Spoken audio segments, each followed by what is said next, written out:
ఈ వీడియోలో మనం ఫాస్ట్ యాక్షన్స్‌ని ఇంటరాగేటివ్ సెంటెన్స్‌గా ఎలా అడగాలి అనే దాని గురించి నేర్చుకుందాము. ఇక్కడ కొన్ని సెంటెన్సెస్ చూద్దాము. పాజిటివ్ సెంటెన్స్ పీఎస్ అంటే positive sentence. She did write a letter.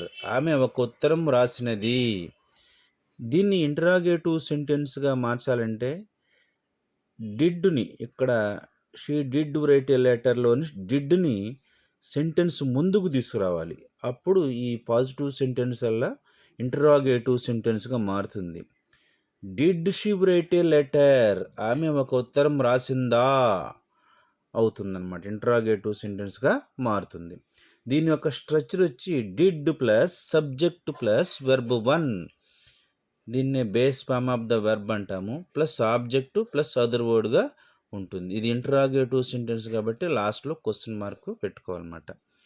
ఇక్కడ డిడ్ అని ఉపయోగించి దీన్ని హెల్పింగ్ వర్బ్ అంటాము. డిడ్ తర్వాత సబ్జెక్ట్ రావాలి. స్ట్రక్చర్ ప్రకారం డిడ్ తర్వాత సబ్జెక్ట్ రావాలి. సబ్జెక్ట్ ఏంటి ఇక్కడ? I, we, you, they, he, she, it. ఈ 7ని సబ్జెక్టు ప్రొనౌన్స్ అంటాము. Plus verb 1. వెర్బ్ 1 యొక్క ఫామ్ ఎలా ఉంటుంది? Ask, take, do, go, give, want. ఈ విధంగా వెర్బ్ 1 యొక్క ఫాము ఉంటుంది. కొన్ని ఎగ్జాంపుల్స్ని మనం చూద్దాము. Did he go to school yesterday. అతను నిన్న పాఠశాలకు వెళ్ళాడా? Did you play cricket last Sunday. నీవు పోయిన ఆదివారం క్రికెట్ ఆడావా?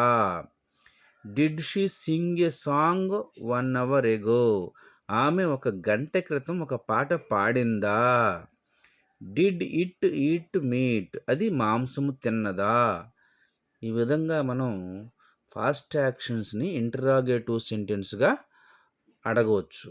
కీవర్డ్స్ ఏమి ఉపయోగించాలంటే yesterday, last month, last week, last year, అట్లాగే 1 hour ago, 1 day ago, 1 week ago మొదలైనవి కీవర్డ్స్గా ఉపయోగించి ఈ టైప్ ఆఫ్ సెంటెన్సెస్ని రాయవచ్చు. ఒకసారి ఫార్ములా చూస్తే కనుక did plus subject plus verb 1 plus object plus other వర్డ్గా ఉంటుంది. Thank you for watching this video.